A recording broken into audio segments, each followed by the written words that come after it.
Hey everyone, let's talk a little about the newest Deus Ex. There's going to be a bit of critique, a bit of praise, a little bit of everything, and as always, the pertinent information on the video can be found in the description box. So let's start off by making a clear division here.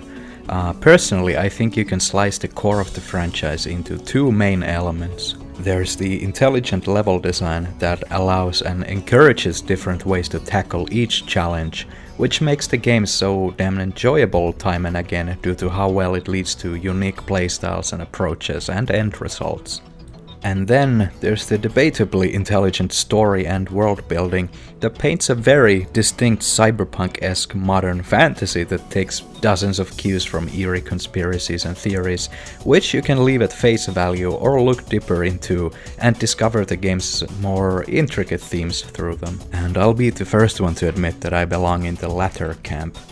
But that's not to say that gameplay isn't important, because those elements in Mankind Divided are top-notch in all honesty. Personally, I wasn't too sold on Human Revolution, but here Eidos Montreal have definitely outdone themselves. The hubs and zones and smaller areas have so many different ways to get from point A to point B that it's almost mind-boggling how tightly the spiderweb around each area is layered. And to tie it all together, the glorious level design is carefully tailored to give you options after options to use your own preferred ways of approach, be it guns blazing or hacking and sneaking or even a mix of the two. And I end up feeling that it is this gameplay excellence that really makes the game worth the price tag and potentially many fresh playthroughs as well. Then on the more subjective side, I don't think the game shakes me on a personal level as much as the original title did. Sure, it's grounded in reality and is relatable through its recognizably modern set pieces like the original, but to me these two newer games have more of a dramatic flair instead of the inspirational and oftentimes thought-provoking tone of the first one, which again is personal preference, but it's also something I definitely expect from the franchise. Sure, it dangles the occasional threat of conspiracies greater than the collective us above our heads, but in my eyes, the story stumbles so much on this ham-fisted, in-your-face delivery of the ever-present issue of racism and division. I get that it's a central theme and a plot device too, but for the amount of time it gets on screen and in dialogue, there's little to no dissection of it, no proposals and hardly any critique that I could find. It just slaps you with these parallels to real-life issue and leaves it at that. It's a delicate issue, and throwing it around so heavy-handedly came across as a little irreverent now and then. But if a blunt representation of it was all they wanted to do with it, fair enough I guess. It just left me a little flabbergasted. On top of that, the writing is iffy at times too, which, to be lenient, is bound to happen in a game of this scale. As I just mentioned with the racism and the dystopian apartheid, but it digs into the smaller scale of things like the plot in general.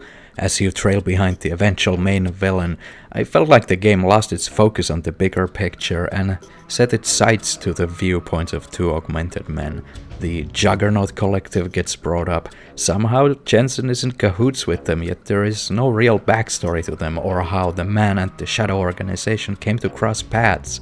Same thing happened with the Alex character. Points are just thrown out there so you can nod and accept them rather than dig deeper and find more. And to defend my views, which I feel like I shouldn't have to do in the first place, this is just the intricacy that I'd expect from the game, and I do understand that with a different development team, some of that magic is going to be lost. It's just that the first of the series is in my eyes such a milestone of a game, and I have had high hopes that the newer installations would rival it. But instead they end up doing an appropriately Icarian dive down on the plot front while refining the gameplay sharper than ever. Then to point out the sad bits that were outside the influence of the developers, but were still enforced down on the game by the evil publisher that Squeenix is. Let's keep in mind the awful Kickstarter clone that practically promised gated content if enough people shoved money into Enix's grubby little hands, leading into the eventual groundbreaking release date that would happen 4 days earlier. Wow. The day one condition of the game was shoddy at best. Steam forums and reviews, they were practically bombed with puzzled and angry reactions to things anywhere between the game's performance to the practical pay-to-win minigame that was Breach Mode, which was a thinly veiled attempt to grab more and even more money out from people who already paid the full price, only to be insulted afterwards with what are practically cheat codes. But don't worry, these are completely optional and couldn't possibly do anything wrong, right? Wrong. Greater men than I know the details, but I've heard and read that the implementation of these shit cash-ins were pushed in on the final stages of development. If only those resources were allocated elsewhere, I might not have had to experience a crucial crash on a loading screen just before the last mission for 3 days straight. It is sad that the earnest efforts of hard-working developers were marred by this slapdash move to rack up dough, since the game is really good even if it opened my eyes to not trust a publisher with day one releases ever again. The game runs much better nowadays for me, and silly little bugs like sprinting upstairs being slower than walking upstairs are largely fixed now, and the game is perfectly functional if a little demanding on the old computer. All in all, I had a great time with it, but it was sad that I could smell the crusty cum of Square Enix when Mankind Divided gave me a little peck on the cheek. I'd recommend it as a game now, if you're interested in well thought out maps that click in like puzzle pieces with the gameplay. It's just very sad that the publisher had to get its shit-stained fingers in the mix. Hopefully this wasn't all too negative, but at the end of the day it's just a small nobody's critique who found it saddening that a game series that tells a cautionary tale of corporate greed has fallen victim to corporate greed. Thank you for watching, and I'll see you next time.